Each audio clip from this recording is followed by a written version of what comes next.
sul on tuttav see tunne, et sul on nii palju jagada, sul on nii palju öelda, maailm vajab sind, aga sul on 2 suurt probleemi. Sa ei tea, kuidas inimesteni jõuda ning sa ei julge kaameraga olla.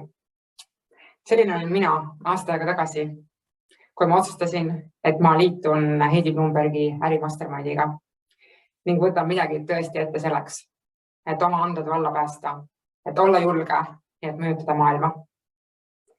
Sellel hetkel aasta aega tagasi mul oli lühikene meilist, mul oli pisikene Facebooki grupp, mul oli mingisugune käive, mul oli tohutult palju tahtmist, aga minus oli palju hirme tulla ekraanile, tulla avalikuks, rääkida oma tõde. Ning see on see koht, kus Heidi abi on osutunud hindamatuks. Tema on utsitanud mind selle aasta aja jooksul nii palju tagant, et ma olen loonud terve rea koolitusi. Ma sain aru, et üks ühele kliendi töö, see ei võimalda mul edasi anda kõike seda, mida ma tahan. Ma läksin kaamera ette, ma hakkasin salvestama. Ma hakkasin tegema kõiki neid asju, mis ta õpetas. Järk-järgult, nii palju, kui mul oli suutlikkust. Kui ma tundsin, et mamadega jälle ummikusse jooksin, siis ma palusin abi. Me otsisime neid valukohti, neid uskumusi, neid mineviku traumeerivaid sündmusi, vabastasime neid, asendasime neid uutega. Ning tänaseks päevaks mul on tõeline rõõm olla kaamera ees. Mul on tõeline rõõm jagada seda, mis mul on öelda. Ma olen osalenud päris paljudes podcastides. Ma olen juba olnud avaldatud mitmes ajakirjas. Ning see kõik, ma usun, on alles algus. Et kui sina otsid ja sinu südames pakitseb see suur soov midagi tõepoolest siin maailmas ära teha, siis tea, et sa ei pea olema üksinda. Et sinu jaoks on abi olemas. Et olemas on need inimesed, kes on käinud seda teekonda, kes teavad. See on nii lahe, kuidas Heidi on rääkinud oma lugusid. Seda, kus tema on alguse saanud. Kuidas tema kunagi tundis, et ta ei ole piisav, et minna ekraani ette, et jagada, et teha.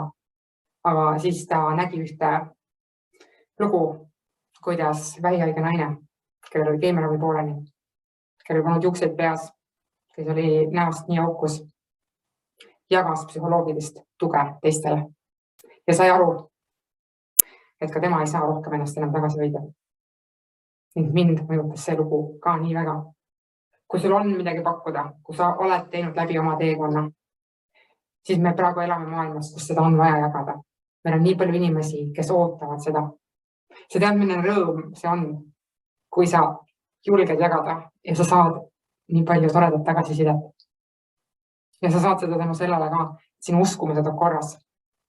Et see toetab seda, mida sa saad. Sinu elu peegeldab seda kõike, mis on sinu sees. Mina kutsun sind ühinema ärimastermindiga, sest ma ise olen saanud nii palju tuge sellest. Ma olen täna hoopis teistsugusel tasandil ning ma usun, et see teekond läheb järjest põnevamaks, sügavamaks, julgemaks ja toetatumaks. Me võime rääkida ka numbritest. Näiteks minu käive on selle aasta ajaga kasvanud 4 korda. Ma rääksin sulle, et ma olen teinud juurde koolitusi, ma olen mitmekesistanud siis neid teenuseid, mida ma pakun. Et see on ka väga hea mõte, mida teha, eks ole, et sul on erineva kategooria asju, mida pakkuda inimestele. Et mis müüb parasjagu ühel hetkel, mis müüb parasjagu teisel hetkel, et sa oled alati kaetud. Ja Heidi julgustab sind ja utsitab sind arendama ennast kõikides erinevates valdkondades. Et võta see vastu, mine kaasa, ütle ja tõelisele enesearengule, sest et tõepoolest ma võin sulle öelda, et kõige kiirem eneseareng tuleb läbi oma äri.